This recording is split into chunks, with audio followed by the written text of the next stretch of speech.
Okay, here we are. Thank you for listening to the Loretta Nash Lore's blog. Uh, um, actually, I got this under this podcast under two different names. The Loretta Nash show is, of course, on one platform, and then on which platform? On Spreaker. Yeah, on Spreaker, I call it the Loretta Nash Show. On Spotify, it's Lore's blog, and that's Lorgh blog, and that's my website that I post my artwork is on is Lore's blog, and it's Lorgh.blog. If you ever want to see what kind of artwork that I do, and if you would like to be a Patreon, uh, like to look at my works and everything. I also have an eBay store. Right now I got 210 pieces on there. It is the Loretta Nash Art Studio. Yes, I am 100% legit artist. I'm here in Arkansas. Excuse me. I'm getting a cold, so my southern accent will kind of sound muffled and I can feel it. Okay, what I have been doing for a while is been reading from this book called Bible Readings for the Home. If you just now started getting on to here. So far I have read all the ones, and right now in this book I am in part 12 of this book, and I'm looking for the what all is in there, but I really don't want to read it. And what the episode or the part of the book that we're in is Meekness and Humility. Is what it's called. The book itself is called Bible Readings for the Home. It's like a study Bible that I got at a yard sale or estate sale before the pandemic. Um, the book itself is from 1963. It does have,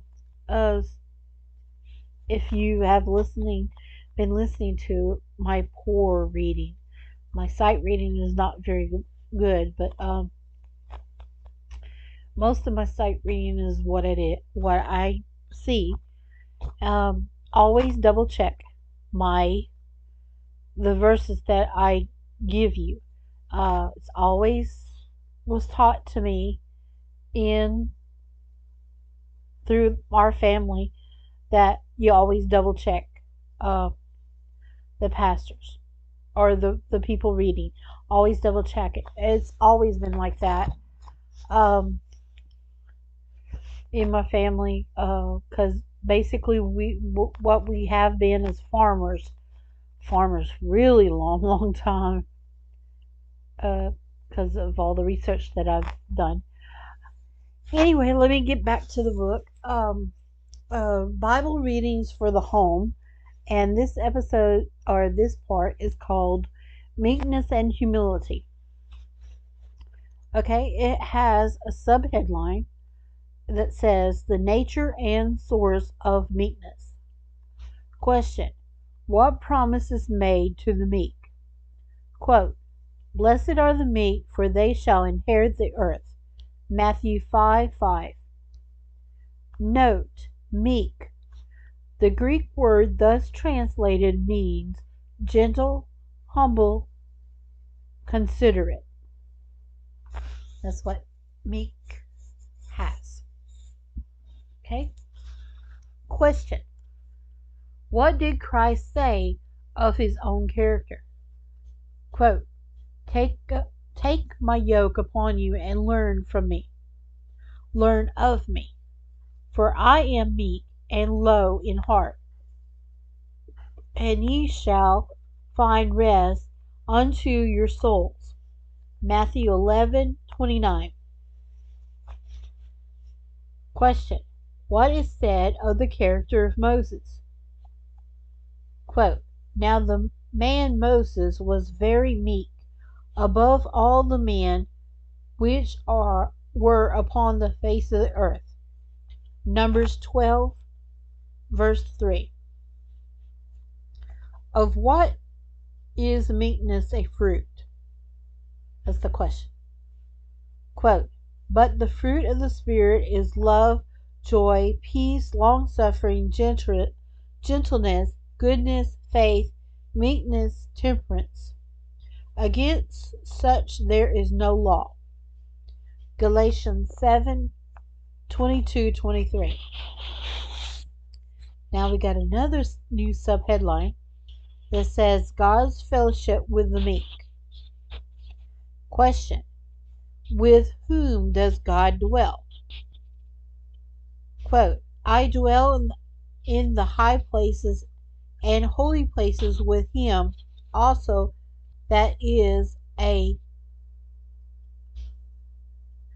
contrite and humble spirit, to receive the spirit of the humble, and to revive the heart of the contrite ones. Isaiah 57:15. Question. Who has God promised to guide in judgment? Quote, the meek will he guide in judgment, and the meek will teach his ways. Psalms 25, verse 9. Got a new subheadline. Meekness and exaltation contrast. Question. What does Christ say of those who exalt themselves? Quote, For whosoever exalt himself shall be abased. Abased? Abased. A-B-A-S-E-D. Abased. And he that humbleth himself shall be exalted. Luke 14, verse 11. Note, the spirit of self-exclamation is of Satan. See Isaiah 14:12-14, Ezekiel 28:17. Christ humbled himself, made himself of no retribution, and became obedient even to death on the cross. See Philippians 2:5-8. Question. By what means did Jesus illustrate true humility? Quote, And Jesus called a little child unto him, and set him in the midst of them, and said, Whosoever shall humble himself as this little child, the same is greatest in the kingdom of heaven. Matthew 18:2-4. Note, humanity is, quote, freedom from pride and arrogance, lowliness of mind, a modest estimate of one's own worth, end quote.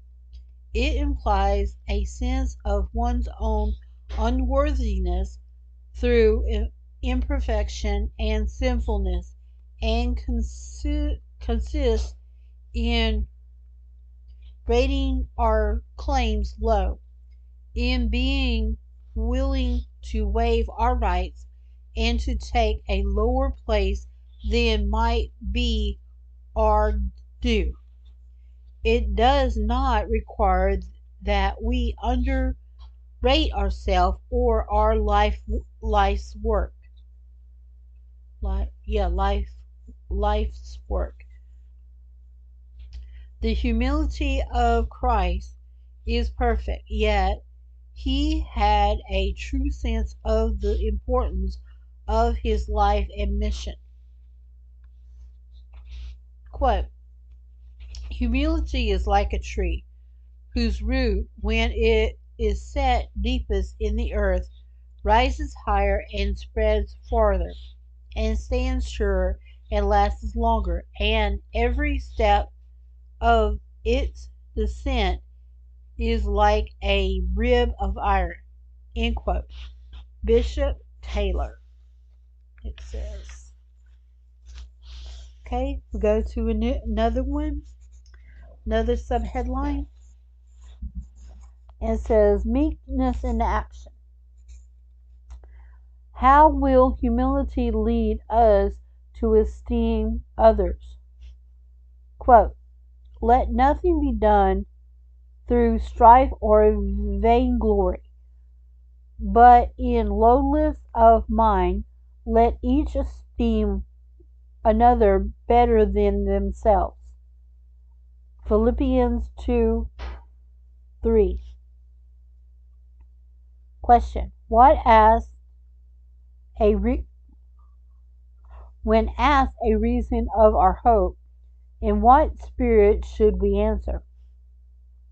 Quote, but sanctify the Lord in our hearts, and be ready always to give an answer to every man that asketh you a reason of the hope that is in you, with meekness and fear.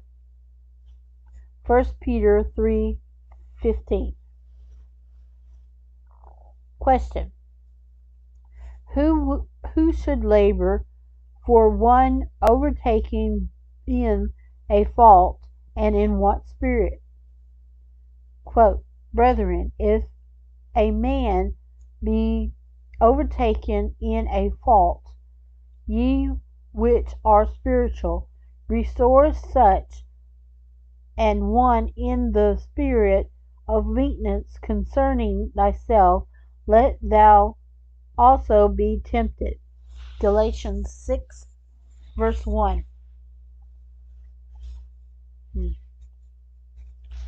Question.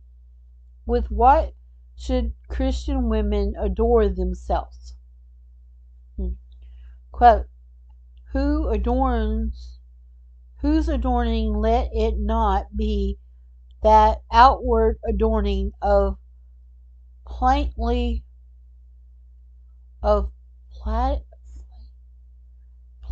the hair. Plaiting the hair, and of wearing of gold, or of putting on of apparel, but let it be the hidden man of the heart, in that which is not corruptible, even the adornment of the meek and quiet spirit, which is in the sight of God of great price. 1 Peter 3:3 and 4. Note, the instruction given here in principle applies with equal force to men professing godliness. It is the needless display of apparel and outward adornment that is here condemned. God desires the ornaments within, displayed in the heart and life, rather than those without, simply to be seen of men. Needless outward adornment, therefore, may generally be taken as an indication that is inward adornment, so precious in the sight of God, is lacking. Neatness in dress is not here discouraged. Okay, I have nothing to say with that, because I just read it and it hadn't clicked in my brain yet. Okay, question. What are the meek exhorted to seek? Quote, seek ye the Lord all ye meek of the earth, which have wrought his judgment. Seek righteousness, seek meekness. It may be ye shall be hid in the days of the Lord's anger. Zephaniah 2, verse 3. Note the fact that the meek are exhorted to seek meekness is evidence that the meek themselves should cherish or cultivate meekness, and that sanctification or the development of a perfect character is a progressive work. And then we have a new subheadline: The Reward of the Meek. Question: Why are we exhorted to humble ourselves? Quote, Humble yourselves therefore under the mighty hand of God, that he may exalt ye in due time. 1 Peter 5, verse 6. Note, quote, the higher a man is in grace, the lower he will be in his own esteem. Spurgeon. It says, end quote, Spurgeon. Question: With what has the Lord promised to beautify the meek? Quote, For the Lord has pleasure in his people. He will beautify the meek with salvation. Psalms 149, verse 4. Question: What inheritance is promised the meek? Quote, For yet a little while, and the wicked shall not be. Yea, thou shalt diligently consider his place, and it shall not be. But the meek shall inherit the earth, and shall delight themselves in the abundance of peace. Psalms 37, verse 10 and 11. Okay. That I'm just reading this straight through, guys. It hadn't clicked in my brain yet of what is going on. I just read it straight dry. That's why my voice sound like it had no fluctuations or ups or downs or anything. But that's what we have. And I'm going to stop right here for that part. And before I start the new one, the new episode, just to talk here a little bit. I know, and if you have been listening, previous, we've been having some problems, but this is not with my parents and brothers. Me and my daughter, we're fine as we can be, and do what we need to do, and just keep us in mind, in your minds. She's going to be graduating here in the next 5 months, and things are gonna get where they need to be. Always believe. Okay, you can always, if you would like to help, um, you can always go online, go to other places. I have an eBay store. I don't put very much on there, but right now I got a few, and it's called Loretta Nash Art Studio. That's what I have. I do have a website. It's called Lord's Blog, and that's LORGH.blog. Excuse me. Um, But just keep us in prayers, and if you like to help with this, do what you need, whatever needs to be done to help me do this to keep going. I'm thinking as soon as I get here with this book, I'm gonna try to start one of these 200-year-old books I got. I'll say they're 200. They're from 1890. Yeah, 1890 something. I was trying to combine them, but I got sidetracked with the holiday season coming up and then other things.